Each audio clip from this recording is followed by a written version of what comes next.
హరే కృష్ణ. జై జగన్నాథ్ జై జగన్నాథ్ జై జగన్నాథ్ జై జగన్నాథ్ జై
సుభద్రా.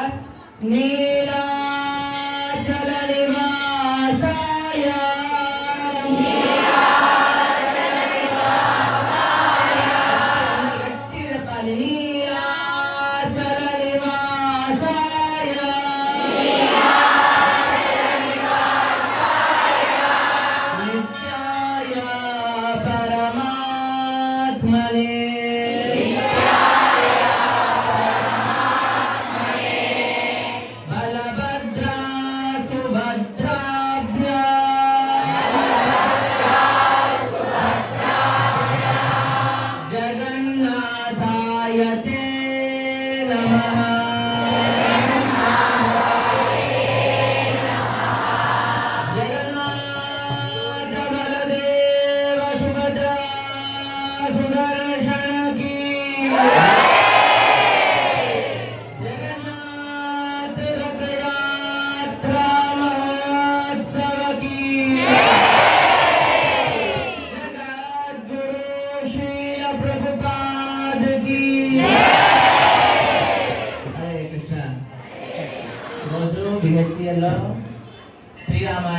శ్రీరామాలయంలో జరుగుతున్న ఈ రథయాత్రకు మీ అందరికీ స్వాగతం. జగన్నాథ స్వామి వారికి ఎన్నో విశేషాలు ఉన్నాయి. జగన్నాథుడు అంటేనే విశేషము, జగన్నాథ క్షేత్రం అంటే విశేషములతో కూడుకున్నది. ప్రతి ఒక్క అడుగుకి ఒక విశేషం ఉన్నది. జగన్నాథుడు ఏది చూసినా సరే దానికి ఒక అర్థము, దానికి ఒక కథ, దాని వెనకాల ఒక వృత్తాంతము. జగన్నాథ స్వామి వారి యొక్క అపరిమితమైన కృప ప్రతి ఒక్క వస్తువులో అక్కడ కనిపిస్తూ ఉన్నది. జగన్నాథ స్వామి వారి యొక్క రథమే ఒక గొప్ప విశేషం. ఎప్పుడంటే ఏ క్షేత్రంలో వెళ్ళినా సరే రథం ఒకటే ఉంటుంది. ప్రతి సంవత్సరం అదే రథాన్ని మళ్ళీ మళ్ళీ ఉపయోగిస్తారు. కానీ జగన్నాథ క్షేత్రంలో విశేషం ఏంటి అంటే ప్రతి సంవత్సరము కూడా కొత్త రథాన్ని నిర్మింపజేస్తారు. అది కూడా తృతీయ రోజు ప్రారంభమైతే రథం నిర్మాణము జగన్నాథుడి యొక్క రథ ఉత్సవం వరకు రథ నిర్మాణం జరుగుతూనే ఉంటుంది. జగన్నాథుడి యొక్క రథ చక్రములు అని అంటారు. జగన్నాథుడి యొక్క రథ చక్రాలు వస్తున్నాయి అని అంటారు. రథం అంటే చక్రాలు విషయం. జగన్నాథుడి యొక్క రథానికి ఎన్ని చక్రాలు ఉంటాయి? 16 చక్రాలు ఉంటాయి.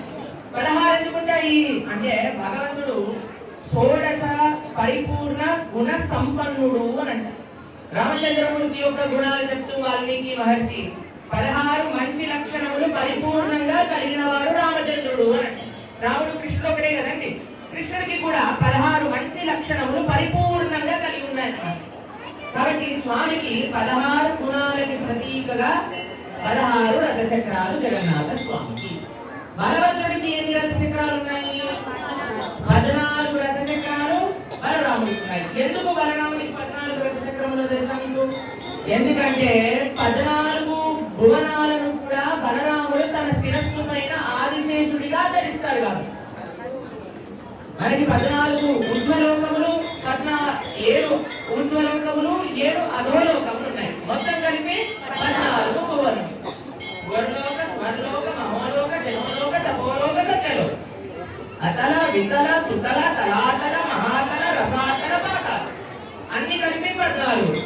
ఆ 14 కలిపి ఒక బ్రహ్మాండము అని అంటారు. 14 లోకాలు కలిసి ఒక బ్రహ్మాండం అయితే అలాంటి అనంత కోటి బ్రహ్మాండాలు ఆదిశేషుడిగా బలరాముడు తన శిరస్సు పైన ధరిస్తే ఒక్కొక్క బ్రహ్మాండము ఆవగింజంతుందట ఆదిశేషుడి పైన. అంటే ఆదిశేషుడికి ఎంత శక్తి, ఆదిశేషుడికి ఎంత వైభవం, ఎంత బలం ఆదిశేషుడు, ఎంత సేవ ఆదిశేషుడు చేస్తున్నాడు. ఆదిశేషుడు అని అంటారు. కానీ అంత సేవ చేస్తూ కూడా ఆదిశేషుడు నిరంతరము కూడా భగవంతుడి యొక్క నామాలనే స్మరిస్తున్నారు, భగవంతుడి యొక్క లీలల గురించి చెప్తున్నారు. అటువంటి ఆదిశేషుడే బలరాముడు కాబట్టి ఆయనకి ప్రతీకగా 14 రథచక్రాలు బలరాముడు ఉన్నాయి. సుభద్రా మహారాణికి ఎన్ని రథచక్రాలు? 12 రథచక్రాలు. 12 ఏంటి చెప్పండి? 12 ఏంటి? మీ ఫేవరెట్ రోజు రాశి ఫలాలు ఏం రాస్తుంది? ఈ రోజు మన రాశిలో ఏం జరగబోతుంది? సండే రోజు రాశి బుక్ లో చూస్తారనమాట, ఏం జరగబోతుంది, నెక్స్ట్ వీక్ ఎలా ఉండబోతుంది. రాసులు 12 రాసులలోనే చరాచర జీవరాశులు అవి కూడా పుడతాయి, అవునా కదా? ఆ 12 రాసులలో పుట్టిన చరాచర జీవరాశులందరికీ కూడా ఎవరు మాత అంటే సుభద్రాదేవి. అందుకు సుభద్రమ్మకి 12 రథచక్రాలు. ఇప్పుడు మీరు ఒకసారి లెక్క వేయండి. 16 + 14 + 12 ఎంత? 42. 42 + 42 ఎంత? జూలై 13వ తారీఖున శ్రీ ప్రభుపాదుల వారు ఇస్కాన్ని స్థాపన చేస్తే 2026వ సంవత్సరం జూలై 13వ తారీఖు 60 సంవత్సరాలు పూర్తి చేస్తున్నది. మన ఈ గొప్ప విశేషమైన కృష్ణ భక్తిని ప్రపంచవ్యాప్తంగా అందించే ఈ సంస్థ. ఈ 60 సంవత్సరాలలో ఇస్కాన్ ప్రపంచానికి ఏమందించింది అని కానీ ఒకసారి మనం దర్శిస్తే, ఒకసారి ఆలోచిస్తే మనకు తెలుస్తుంది. ప్రపంచ వ్యాప్తంగా 5 కోట్ల కంటే ఎక్కువ భగవద్గీత వితరణ చేస్తారు. 5 కోట్ల కంటే ఎక్కువ భగవద్గీత సుమారుగా 100 భాషలలో అనువాదం చేసింది. చూడండి, ఈ రోజు మన భారతదేశ ప్రధాని, ఏ దేశ ప్రధాని మన దగ్గరకు వచ్చినా, వీరు ఏ దేశానికి వెళ్ళినా సరే వారితోటి తప్పనిసరిగా తీసుకెళ్లే పుస్తకం ఏదైనా ఉంటే అది భగవద్గీత. మనకి నచ్చిన వాళ్ళు ఎవరైనా మన దగ్గరికి వచ్చారనుకోండి, మన దగ్గర అన్నిటికంటే స్పెషల్ వస్తువు ఏముందో అదే ఇస్తాం కదా. నచ్చిన వాళ్ళు వచ్చారనుకోండి, పనికిరంత ఏదో ఇస్తాం అనుకోండి, అది వేరే విషయం. కానీ ముఖ్యమైన వ్యక్తి వచ్చారనుకోండి, అన్నిటికంటే విలువైనది, అన్నిటికంటే అరుదైనది, మన దగ్గర ఉండే స్పెషాలిటీ ఏదైతే ఉందో అదే ఇవ్వాలి అని అనుకుంటా, అవునా కాదా చెప్పండి? అందరి దేశ ప్రధానులు భారతదేశానికి వస్తే భారత ప్రధాని ఇచ్చేది ఏమిటి అని మనం చూస్తే భగవద్గీత అయినప్పుడు ఏ ప్రపంచంలో లేనిది మన దగ్గర ఉన్నది అదులైన సంపద ఏది అంటే అది ఆధ్యాత్మికత.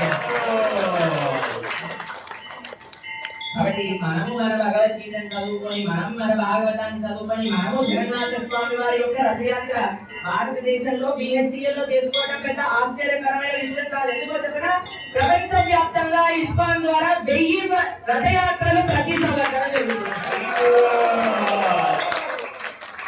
ప్రతిరోజు 20 లక్షల మందికి పైగా ఉచిత అన్నదాన వితరణ చేస్తున్నారు. శ్రీ ప్రభుపాదుల వారి యొక్క ఆశయం ఇస్కాన్ మధ్యలో ఉన్న ఏ ప్రదేశంలో అయినా 10 కిలోమీటర్ల వరకు ఎవరు కూడా ఆకలితో పడుకోకూడదు అని వారు చెప్పిన సంకల్పాన్ని పూర్తి చేయడానికి 20 లక్షల